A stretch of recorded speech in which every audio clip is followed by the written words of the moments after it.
yung itsura ng sa pang CR namin. So, ayan. Ooh. Okay, ganito pala siya.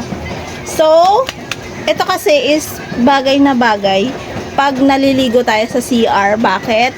Kasi minsan, 'di ba, nadudulas tayo sa tiles. And ang maganda pa dito, guys, kasi rubber siya, oh. Tapos, meron siyang pang-suction na hindi siya matatanggal. So, tara, sama kayo sa CR namin. And ipapakita ko sa inyo. Kasi, saktong-sakto to. Kasi luma na din yung pang CR namin. And, nahihirapan talaga akong linisan yun. Tara! We listen and we don't judge. So, ito yung ito yung itsura ng sa pang CR namin.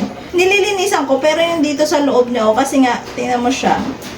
Nakikita nyo ba? Pasensya na ha, dugyot. So, hindi ko na siya mabrush yung ganito dito kasi nandyan na siya sa loob. Tatapon ko na to.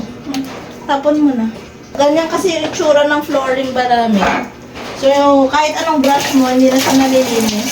So, ako nilalagyan ko na lang siya ng ganyan. So, ilalagay natin dito. Isa-suction natin, syempre. Para hindi madulas yung naliligo. Ang lambot niya pa. Yun kasi masakit na sa paa. Ayan na yung namin. Hindi ko nga alam kasi kahit anong linis ko dyan, hindi talaga na yan na kukuha. Kasi sobrang tagal na ng panahon ba. Ganyan yung CR namin. Sorry. Hindi yan siya, guys, dugyot ha. Hindi lang talaga na matanggal kasi nakitira lang naman kami dito.